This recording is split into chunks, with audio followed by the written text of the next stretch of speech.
Good day once again. My name is Oluwatu Bulova and I'm your host for today. And here on this channel, like you already know, we'll talk about practical Bible stuffs. Debunking the narrative that Bible is no longer applicable in this time and age. Right. So today's discussion is actually very simple and interesting at the same time. So it's just about culture. Okay, so our culture influences our practices and what are the limits of the influence culture can have on biblical realities. Of course, you understand that we'll say that uh, each and every one of us are in different geographical locations in the world, and that gives perspective to how we relate with our environment. So, for instance, somebody in Canada, you know, the way they dress, reflects where they are. So, you don't want you wouldn't see somebody in Canada during winter, wearing something as light as this, most especially outside. That would not be possible. Okay, so I think that's what gives occasion to wearing three-piece suits, and all that. So it's because of the weather. So they've made something that suits that weather. Okay, so and here in Nigeria, or let me give okay, yeah, let's use Nigeria. Let's use somewhere in the north. So you'll see them wearing, very thin materials, sometimes silk in nature and flowing and very free because of heat. So and you see them wearing turbans, because of dust and other stuff like that. So today we're going to be talking about culture, like I already said, and how far it can or should influence the Bible practices. So the reason I'm having this conversation today was, like I usually say, it's my opinion against yours. So it's an open space. You get to share yours and then I share mine as well. So a friend of mine, we were having a discussion a couple of days ago. Usually that's what births these conversations. So, and we're talking about culture, most especially the one peculiar to me here in Nigeria, or should I say us here in Nigeria, and also peculiar to us in the western side of Nigeria, the southwestern side. Um, so we're talking about how that we have allowed so much infiltration from the Western world that we it looks like we have lost our identity. And so even as Christians, I will start from the area where you see a church insisting that every pastor, every seven pastor must dress in suits. They call it corporate. And sometimes I want to laugh. Say corporate. You must dress in suits. And sometimes we just have forgotten why the Western people in the West, why they wear suits and all that. They even forget that these colonial masters, when they came here down to Nigeria, they stopped wearing suits, or else maybe on official, maybe just for officials, and you know, I mean, they stopped wearing suits because the weather here does not really support wearing suits. So maybe sometimes when they want to do official stuff, and that's because they are used to it, is their culture, so they still came here with it. So what am I saying? The colonial masters have gone, but it looks like we are still living their way of life. So we gave out our own way of life and embrace theirs completely, irrespective of the fact that it doesn't really suit us. So I will start from that dressing. So you see a man today, a Christian, yes, or let me just say, any man. You see them wearing suits and thinking that when they wear suits, they are more presentable and all that, wearing full shoe, wearing socks in the heat, even though there is heat, intense heat, still wear tie. I don't understand. You wear tie, you wear shirt, you button up, wear three-piece suits, wear shoe, wear socks. Some will even put muffler again. All this thing is not necessary. It's not. And you begin to see, and it would have been okay if people just do that out of preference and not like, it's statutory, and make it like that's the way to dress. So it's, I begin to find fault in it when churches or parastatals begin to enforce it and say that if you don't dress that way, you are not corporate or you are not accepted. And I think that there's something wrong there. So I'll give an instance. I think generally that it is more common in the southwestern part of Nigeria, because I've had occasion to travel to the north for a couple of times, maybe north central. And then I realized that these people, and I also learned actually that these people, they necessarily don't dress this way. They necessarily see, if you go to their banks, I don't want to go ahead of myself to go into language, but let me just give a snippet on that. So, if you go to their banks, for instance, the very first language they'll communicate with you it is their language, Hausa. You won't hear them speaking English. But if you now speak English, that is saying that you prefer English, or maybe you don't understand the language. That's when you hear them speaking English. But if you walk in, right in, into their banks, their restaurants, their offices and all that, you hear them speaking their language, and it's official. So there's nothing called vernacular. I mean, what do you mean vernacular? Your own language becomes vernacular, becomes a taboo in your own land. That's not cool. That's not cool. So you see that they actually teach with their language alongside English, which is cool for me. But here in the Southwest, you see us dressing like them. I mean, the Westerners, we dress like them, we speak like them. You even see us patterning our accents to theirs. I mean, why?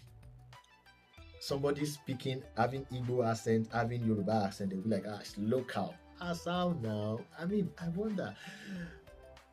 Don't let me crucify anybody, because actually, I was actually in that shoe too before. My secondary school days, there was a time that, they call me English guy, English boy. But at a point in time, I now began to think about it, that English boy, as I'm a Yoruba man, as how. So, because then, if you are speaking English, people tend to think that this guy has a bright future. Oh my! Or if you are speaking, if you are, most especially if you speak good English, wow. So in fact, then girls will come to you. I mean, they will be attracted to you more because you can speak English fluently, and will begin to think that those who can't will not make it in life, or maybe that's the stereotype then, back then. But eventually, I now began to realize that this is not actually the way things ought to be. So because someone cannot speak English, but the person can speak his own language, so that person is not doing enough. I mean, why? So I realized that it has eaten so deep, entrenched so deep into the Southwest, that our eating, and even the food we eat, you see somebody eating amala, amala very satisfactory. Very satisfying. Amala, wegiri, that combo, you get it? Maybe some of you may not get it, but that's our thing here in the southwestern part of Nigeria. But you will see somebody saying that no, you should eat continental dishes. I mean, they are friends with you because you eat continental dishes. And I'll be like, why? Okay, let me tell you how this conversation came about.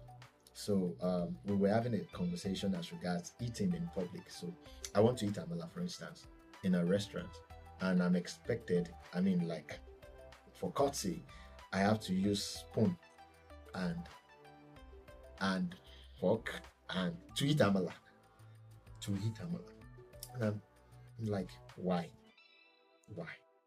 We have a cultural norm. You eat with your hands, and if at all I'm using spoon, it is out of preference, not because it is bad to use the hand. So I'll begin to look down on somebody who's using hands to eat, and be like, this guy's local. No, now it's not. Just as much as someone who can't speak English does not necessarily make you local. Yes, you can be very intelligent without knowing English. I'm telling you. I've had people like that. You can be very, very intelligent without knowing English necessarily. English is just a language. It's a way of communicating.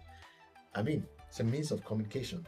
So, I was eating bread and tea, and this guy was telling me that, hey, I hope you don't dip your bread. Don't dip your bread inside tea. I was like, what if I do? I was like, that would be terrible. I'll be disappointed. I said, how? Disappointed for what? That's my own way. That's how I want to eat. That's how I enjoy it. And he'll be like, and he was like, I'm not saying that's how I eat my bread, but I was just questioning him that, please, what if I do? I mean, if that's how I prefer to eat, so you would judge me based on that. And I've had situations where just your mannerism of eating disqualifies you from, maybe getting a job or something. I'll be like, no. In as much as there is moderation, and it's not like maybe I'm behaving like a gluttonous person, like if I'm not doing that, like trying to, if I'm not doing that, like, behaving in a gluttonous manner, I think there's nothing wrong in using my hands to eat, most especially if it's amala or eba, any swallow. I don't think that should be whatever to disqualify me or qualify me. So if I now carry spoon and fork, I'm not doing like this. That makes sense to you. And it even goes down to the law, whatever. There's actually a course you take at the end of your whatever, when you are called to bar, when you are done, there's a course. It's the final one. So you get to hit, and they watch the way you hit. So you must get the fork and the spoon right. For what? For what? I still don't understand that thing. And some people will argue it. I don't mind. Of course, this is my own opinion. You can share yours. Of course, I know there's a reason behind it. Of course, I know there's a reason behind it. And you will say we are operating their style. Yes, true. But it's not necessarily. I mean, whoever does not get it fails the course. Why? Why? So there's chicken in the dish. There's you can't hold the chickens with your hand. Why? I mean, I enjoy it that way. Might think it's wrong. I like tearing my chicken with a hand. Yes, I like it. And then when I'm eating it, I like holding it with my hands, most especially if it's the drumstick, that thigh. And as I'm eating it, I want to break the bones. Yes. And I want to lick my hands. It's not hygienic. They play. I washed my hands. Yes, I washed my hands, and it's hygienic. There are things that you guys do with your hands. Of course, don't let's go there. Like, it's not hygienic to put my hands in the mouth. They play. So what am I saying? I'm saying that we should not allow another man's custom influence us so much that we lose ours. So I'm saying that according to even as Christians, those who brought Christianity to Nigeria, they have a way of dressing, but it doesn't mean we have to accept that as part of Christianity. That's not part of it. So if you go to India or China, for instance, you go to India, you can't continue in suits. Do you get it? You have to dress like them. Why? Because of their environments. Even in Israel, you don't wear suits. I mean, yes, that's it. Why? Because it's a semi-arid area full of dust and all manner of stuff. So if you are wearing suits, you are not really, it's not a big deal with that. Why? Because that's not their own way of dressing. So if you see them wearing suits, it's just maybe for formality or for identification and all that. But that's really not the way they dress there, because of their environment. So environment really dictates how we do things to some extent. Do you get? So here in Nigeria, our manner of dressing is lighter because we experience heat. We're in the humid tropics. So we can't just dress like those who are in the temperate regions. Sure you get? So, I mean, that's clear enough. That's easy enough. So you see somebody wearing pullover, wearing all this in this Nigeria.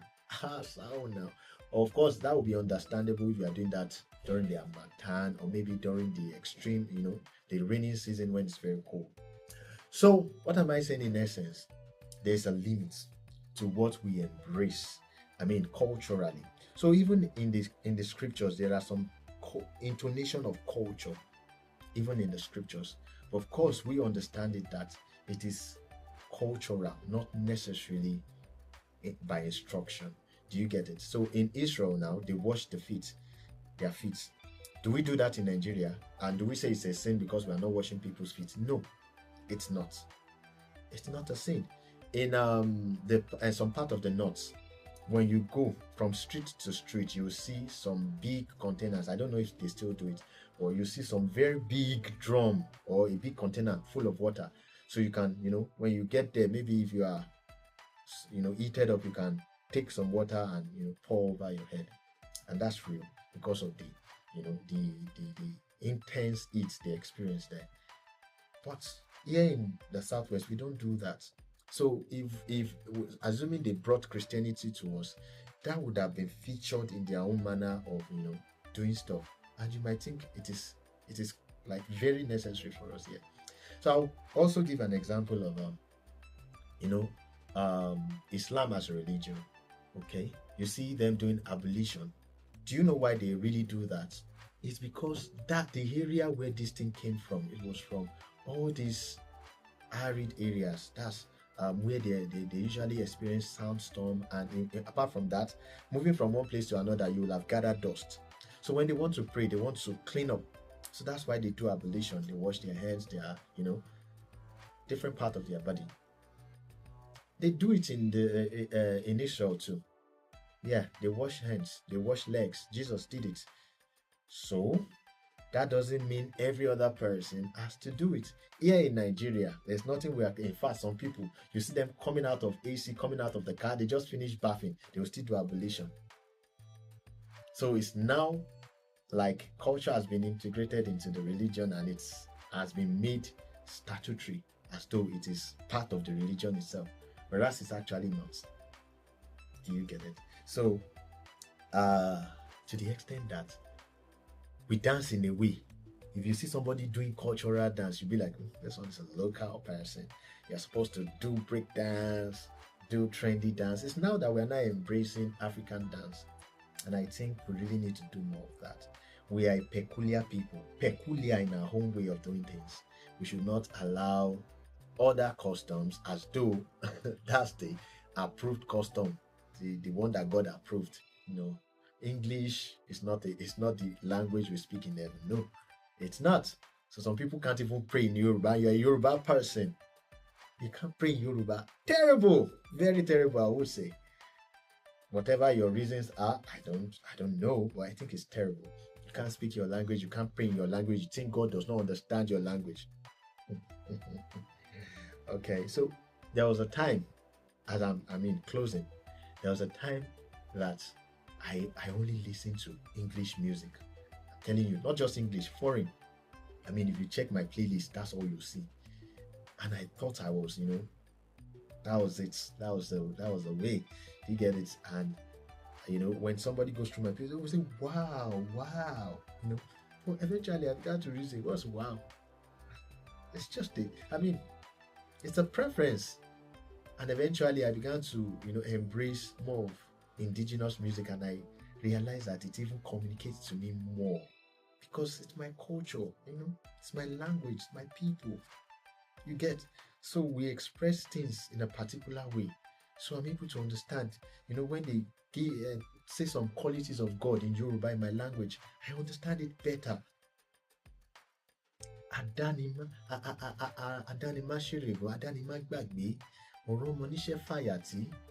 Some of those things you might not be able to appropriately interpret it in English.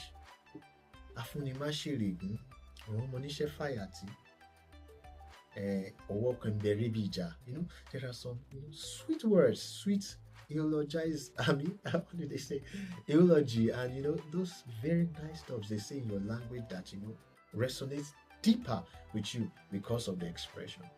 Do you get it? So that's my opinion. I'd like to see yours in the comment section. Of course, I'm expecting a lot of it. Only God knows what you're going to say, but then it's It's an open space. So share yours and then we'll reason it together, see, you know, how far it goes, and then relate it to the scriptures also. Thank you for listening. I hope with these few points of mine, I've been able to convince and not confuse you. Yeah. Thank you. Till we see or meet next time. Bye.